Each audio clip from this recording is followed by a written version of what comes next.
So tonight's class is going to be the second class in the 10 class series. Tonight we're going to be talking about the human instrument. So we're going to get something straight right from the start. Most people walk into an investigation thinking the equipment is actually what matters. The equipment is just the tool. They think that the REM pod matters. They think the spirit box matters. They think that the pendulum matters. But I'm going to say something that might challenge that. You are the most active piece of energy in the room. Not the spirit, not the equipment, you. And whether you realize it or not, you are affecting everything the moment you walk in. So tonight we're not talking about the spirits first. We're talking about you. Because if you don't understand your role in the environment, you will misread what's actually happening. So if you go in with a certain mindset into an investigation, you can misread all of your evidence that's within that. There is belief that in paranormal investigation that you can walk into a location as a neutral observer. How many of y'all think that when you watch these paranormal investigations that they're going in just as that that neutral observer just to see what goes on, right? And just, I'm going to watch what happens. That's not how energy that's not how energy works, y'all. The moment you walk into this space, you bring your emotions, your expectations, your fears, your curiosity, your intentions. All of that has an energetic presence. So let me ask you something, and I want you to actually think about this. Have you ever walked into a place and immediately felt uncomfortable? I'm sure we all have. Don't overthink it. Just notice it. That feeling, that's not always something external. Sometimes it's your system reacting. Sometimes it's your awareness picking up on something subtle. And sometimes you're projecting it into the space and into the environment. So we're going to break this down a little deeper. Your emotional state matters more than your equipment. How many times have you guys heard me say, if your mental and emotional is not in a good place, do not go out and investigate? Because I say it all the time. All the time, because your emotional and mental state matters so much. If you walk into the location scared, with that fear, that uncertainty, that anything, okay? Your body shifts. Your breathing changes. Your answer or your awareness narrows. Your reactions become faster and less logical. And here's where it gets important. Fear amplifies your perception. Okay? So small sounds feel way bigger. Those shadows over there feel way more intense. Movements feel more significant. Now add your paranormal tools into that. A small fluctuation happens and suddenly it feels like something major. Okay, so think about it. You go in and you're scared. Okay, maybe it's your first public investigation. Whatever it may be. Or it may be the location itself, the stories and experiences that have come out of that location.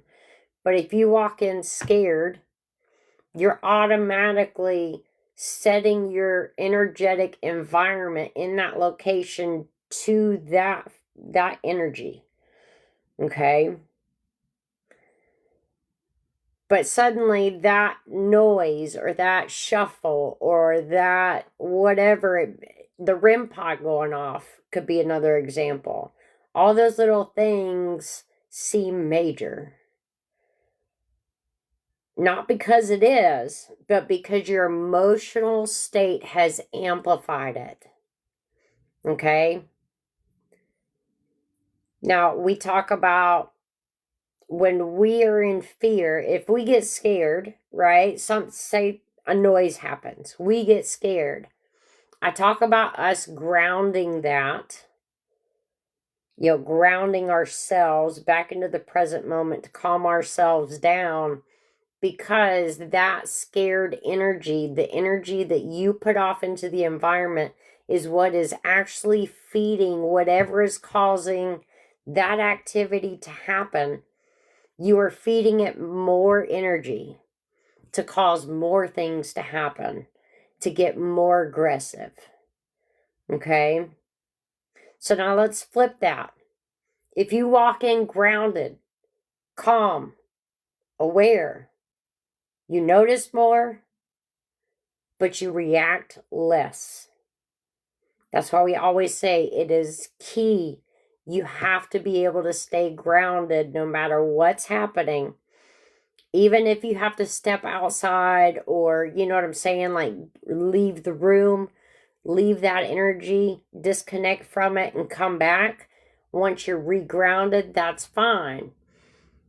But if you're going in ungrounded and you don't know how to ground yourself, that's a big, big open door for things to affect you in ways that you may not even have a knowledge of being possible.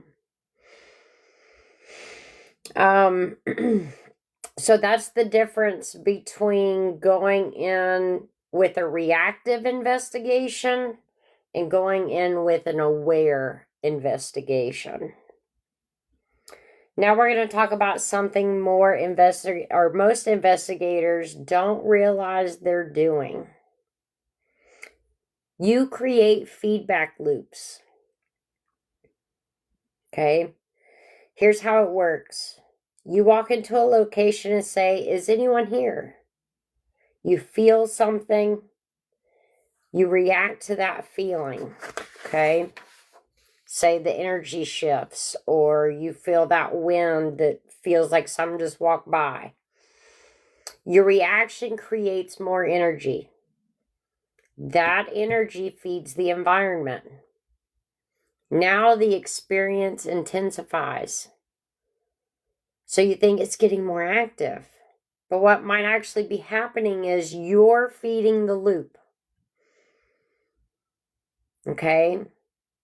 So let's slow it down a little bit. Your attention creates energy. Your reaction amplifies energy. And your focus sustains that energy. Now, I'm not saying nothing is there, right? But I am saying this. If you don't understand your role, you won't know what's external and what's being influenced by you. Because we can project enough energy to create poltergeist activity. We can actually create that. We can create a thought form from our own energies that can then mimic poltergeist activity, and you're projecting that energy to make things happen. So just remember that. We can project these things to happen.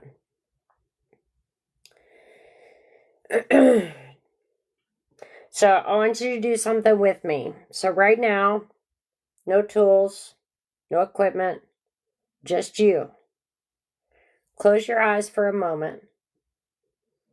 Take a deep breath. And I want you to notice your body. Notice your chest, your hands, your legs, down to your feet. What do you feel right now? Not what you think, but what do you actually feel? Okay. So I'll give you a second to take an inventory of that.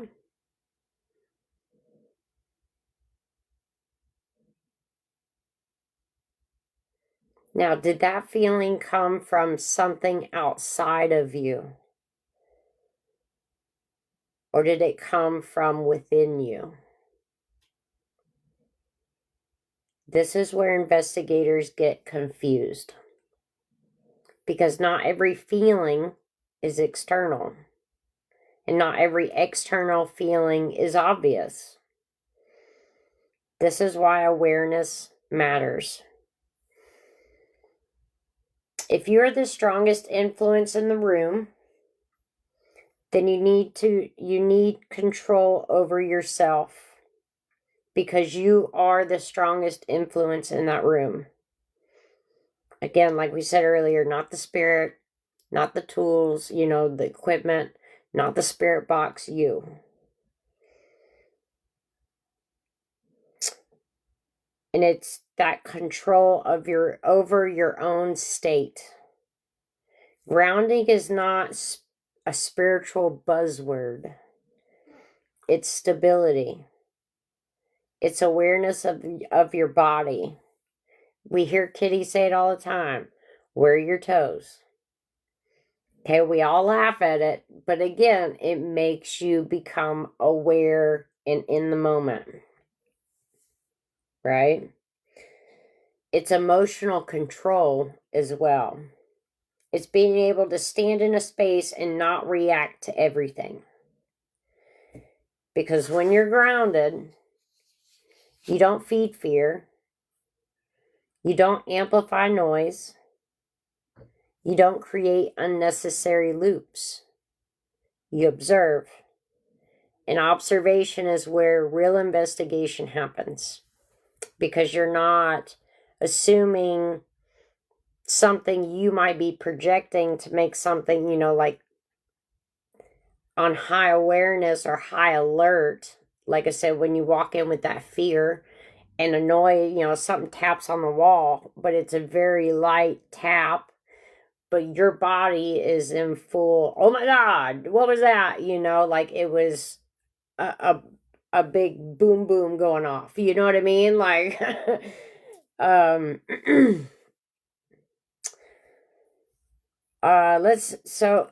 sorry. Let me grab a drink real quick.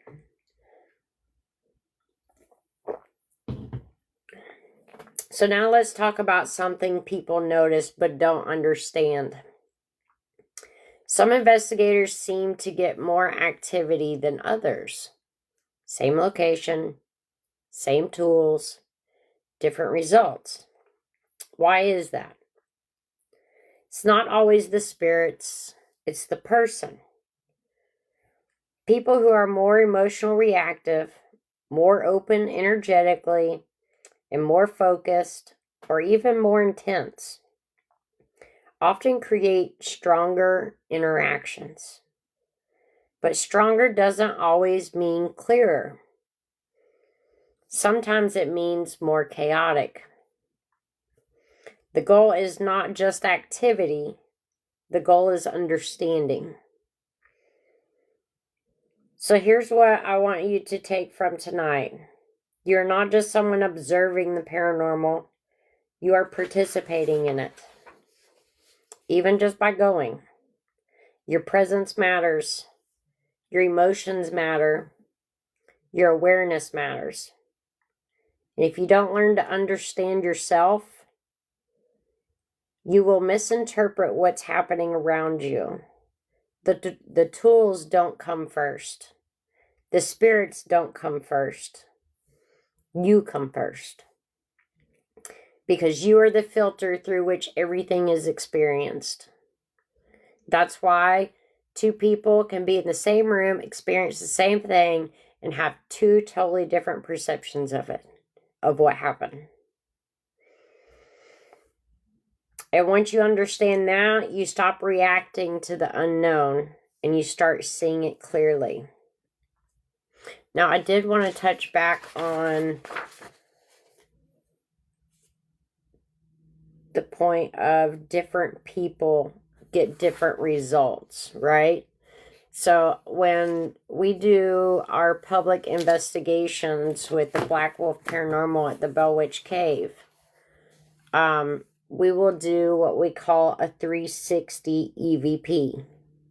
And that is where everybody comes up with one question to ask. However, each person asks the same question. At that point, as we go around, someone asks the question, we leave time for an answer to be said. Then the next person asks the question, leave time for an answer, and we go all the way around to everybody has asked that one particular question. Because a spirit may feel more comfortable with somebody else's energy other than mine, that's in the group. We can have one spirit talk to two different people to where it may not talk to anybody, if it's just one person asking questions. I also feel like when we do like a normal EVP where everybody just kind of asks their own questions throughout the process to see if we get an answer to any of the questions. Again, I've noticed that one person may get an answer on the normal EVP, and then we go to the 360 EVP with the same question and everybody asking it. That same person will get an answer on the EVPs on both sides. But yet maybe nobody else did. You know what I mean? So the person is definitely a big factor in your activity.